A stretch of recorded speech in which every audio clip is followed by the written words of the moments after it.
Assalamualaikum warahmatullahi wabarakatuh. Yang terhormat Ibu Renata Latama, SPD MPD, selaku dosen pengampu mata kuliah pendidikan anak dengan disabilitas intelektual dan teman-teman yang saya banggakan dan saya sayangi.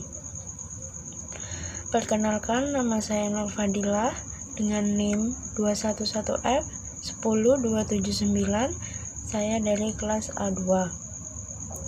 Di sini saya akan mereview film yang berjudul I Am Sam yang tayang pada tahun 2001.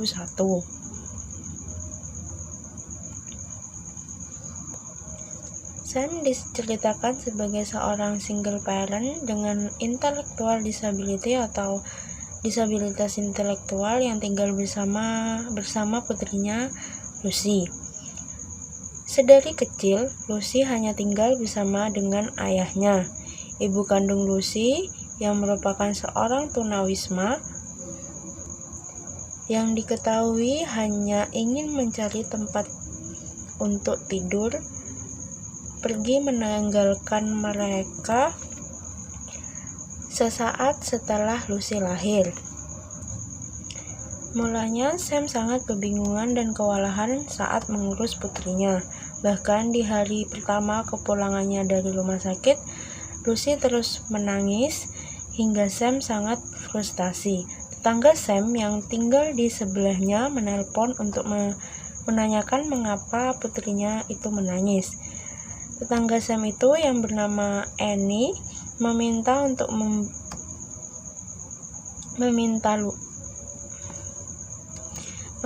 Sam untuk membawa Lucy kepadanya. Untungnya mereka mempunyai tetangga yang perhatian bernama Annie ini. Annie selalu membantu mengurus Lucy dan menerangkan banyak hal kepada Sam dengan sabar. Sam juga memiliki beberapa teman yang sama-sama memiliki disabilitas. Namun, teman-temannya sangat menyayangi Sam dan putrinya Lucy. Bahkan ketika Sam hendak membelikan Lucy sepatu baru dan uangnya tidak cukup, teman-teman Sam mengumpulkan uang mereka untuk membeli sepatu baru itu. Kehidupan ayah dan anak ini sangat damai. Sam mampu membesarkan anaknya dengan penuh cinta dan Lucy tumbuh menjadi gadis cilik yang sangat cerdas. Bahkan ia mampu mengerti bagaimana cara menghadapi ayahnya dengan kondisi seperti itu. Rasa cinta dan cara mendidik Sam membuat Lucy tumbuh menjadi anak yang cerdas, memiliki karakter dan keinginan yang kuat, karena sejatinya bukan hanya Sam yang membesarkannya, namun Lucy pun belajar untuk melindungi sang ayah.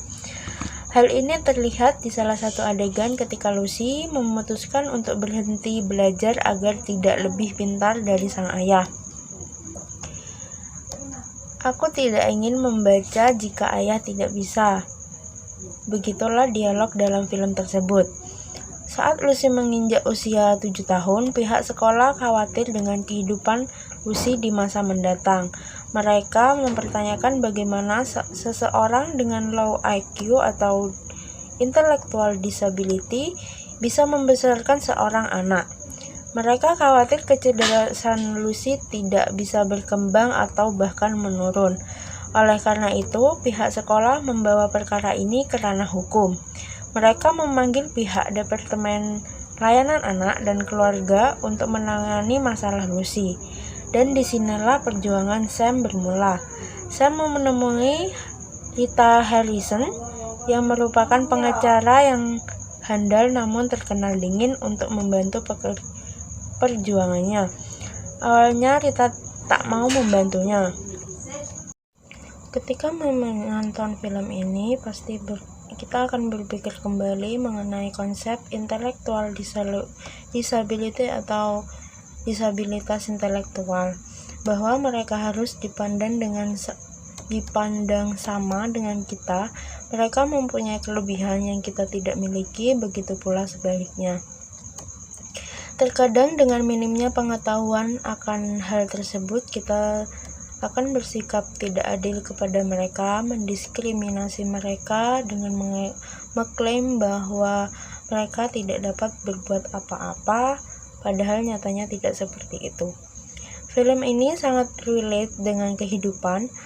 Penonton akan tergiring ke dua sisi. Yang sisi pertama yaitu mereka akan pro, di mana orang yang menyandang disabilitas mampu membina rumah tangganya dengan baik. Di sini mengacu pada Sam mampu membesarkan anaknya dengan baik. Yang kedua yaitu mereka yang pro akan berpikir bagaimana bisa seorang yang memiliki atau menyandang disabilitas bisa mendidik anaknya dengan baik, bahkan ketika mereka tidak mampu mengurus mereka sendiri. Dalam film ini bisa disimpulkan orang yang memiliki disabilitas bisa membesarkan dan mendidik anak mereka dengan baik, bahkan lebih baik daripada orang normal. Anak mereka akan melakukan lebih banyak pekerjaan daripada anak-anak pada umumnya. Mereka akan lebih mandiri, mereka memiliki banyak skill, dan tentunya mereka akan lebih siap menghadapi kehidupan mereka yang sesungguhnya. Dari karakter Sam, orang tua yang memiliki disabilitas mampu mendapatkan perlakuan dan hak yang sama untuk membesarkan anak mereka. Dan dari karakter Lucy, anak dengan disabled people mampu tumbuh menjadi anak yang cerdas dan mandiri. Awalnya Rita tidak mau membantunya, namun karena kegigihan Sam yang menemuinya setiap hari, Rita akhirnya bersedia membantu Sam bahkan secara gratis atau menggunakan program pro bono. Proses pendewasaan diri dialami Sam ketika putusan pengadilan tidak berpihak padanya. Lucy harus ikut orang tua asuhnya yang sesungguhnya juga menyayangi Lucy. Disitulah Sam mulai menata hidupnya dan membuktikan bahwa dirinya pantas dan mampu sebagai seorang ayah. Di akhir cerita tidak dijelaskan secara pasti, namun saya beranggapan jika hak asuh Lucy jatuh pada Sam kembali, tetapi ibu asuh dari Lucy tetap bisa merawat dan melihat Lucy. Film ini mengajarkan bahwa meskipun orang tua yang memiliki kekurangan seperti Sam juga mampu membesarkan dan menghidupi anaknya. Mereka memang tidak dapat berhitung, tidak mengerti akan pubertas atau pelajaran di sekolah anak, namun ada hal-hal tertentu di mana mereka mampu atau bahkan dapat dikatakan lebih baik dari orang tua normal dalam mengajarkan kasih sayang, kesabaran, dan cinta kepada anaknya. Kebersamaan dengan keluarga itu sangat penting, tidak peduli seberapa sibuknya kamu bekerja. Luangkanlah waktu dengan keluarga sekalipun itu hanya sebentar, karena semua itu sangat berharga. Dukungan dan bantuan orang-orang sekitar seperti tetangga maupun teman sangat penting di masa-masa krisis, masa di mana kita tidak mampu menangani sendiri,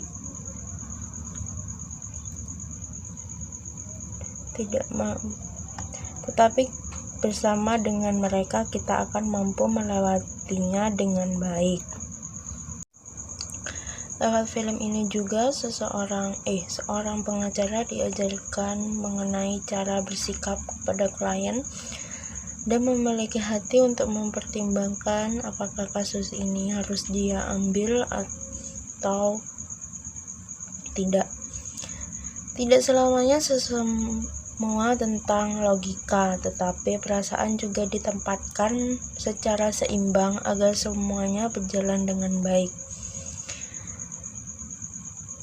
Pengacara Sam, Rita sadar akan pentingnya kebersamaan melalui Sam. Sam mengatakan bahwa ia sangat iri padanya karena Rita memiliki rumah yang mewah, suami yang mencintainya, anak yang selalu di sisinya. Padahal di sisi lain Rita tidak pernah bersyukur atas apa yang telah ia dapat. Ia tidak pernah mau mengerti perasaan anaknya atau dekat dengan anaknya. Hal ini menjadikan cambuk untuk Rita sendiri. Sam yang merupakan orang dengan disabilitas atau intelektual disability itu, Sam mengatakan bahwa ia tidak bisa berhitung atau tidak bisa mengerti pelajaran, juga tidak mengerti tentang pubertas. Namun ia mampu mengajarkan kasih sayang, cinta, kesabaran, pengertian, dan arti kehidupan kepada anaknya. Sam juga mengajarkan arti kebersamaan. Adapun gejala-gejala intelektual disability atau disabilitas intelektual, ciri-ciri yang ditimbulkan oleh Sam yaitu Sam memiliki kesulitan untuk berbicara, kesulitan untuk mengendalikan emosi seperti mudah marah, memiliki daya ingat yang buruk, dan cenderung untuk melakukan hal-hal yang serupa. Gejala lain yang juga dapat timbul pada penderita disability intelektual seperti kejang, gangguan penglihatan, gangguan pengendalian gerak tubuh, dan gangguan pendengaran. Selain itu, nilai IQ penderita juga dapat menunjukkan tingkat keparahan kondisi yang diderita.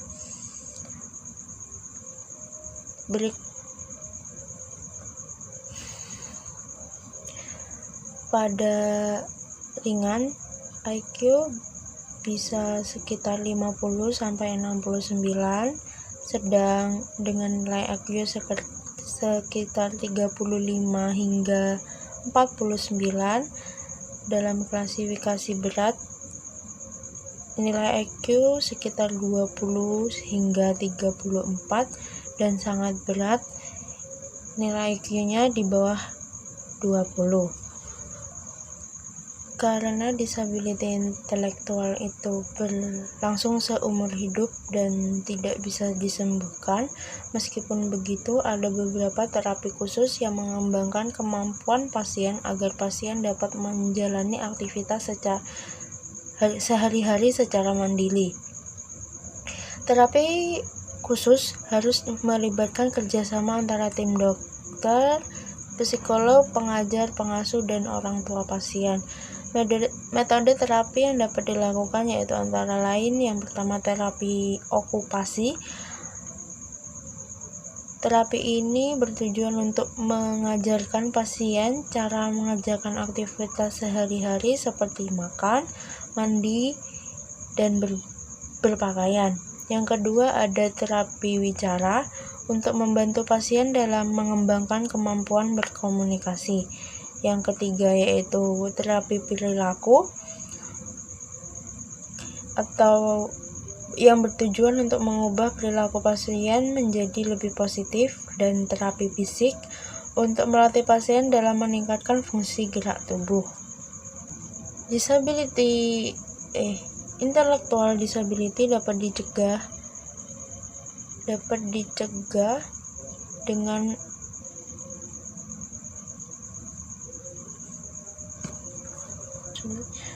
dicegah meskipun sulit.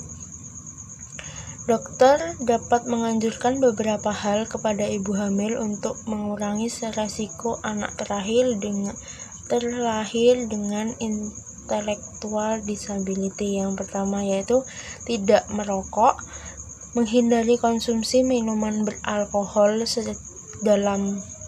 selama masa kehamilan, melakukan pemeriksaan rutin ke dokter dengan memantau perkembangan janin, mengonsumsi vitamin sesuai dengan kebutuhan, dan menjalani vaksinasi untuk menghindari infeksi tertentu.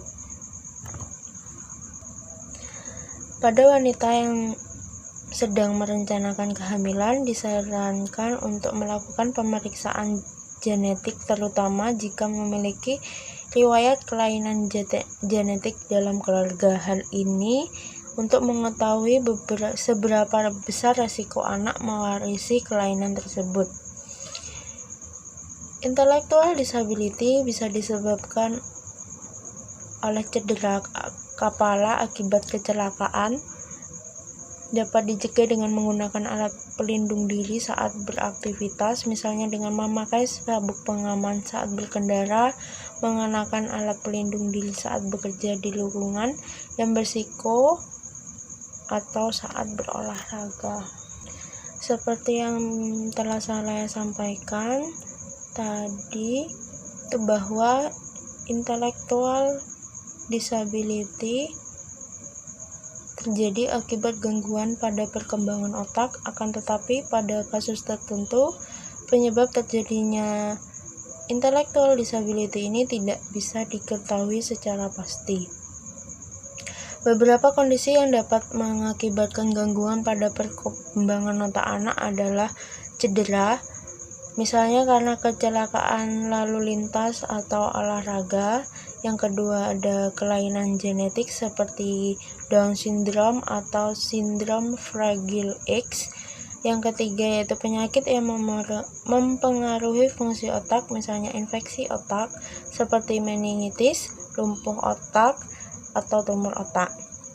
Yang keempat ada gangguan saat kehamilan seperti kekurangan nutrisi selama hamil, terjadinya infeksi, konsumsi minuman beralkohol ketika hamil, penggunaan obat-obatan yang berlebihan, dan yang terakhir yaitu gangguan saat melahirkan seperti kekurangan oksigen pada bayi atau bayi terlahir secara prematur. Baiklah, sekian penjelasan dan review film I Am Sam tahun 2001. Kurang dan lebihnya saya memohon maaf sebesar-besarnya. Assalamualaikum warahmatullahi wabarakatuh.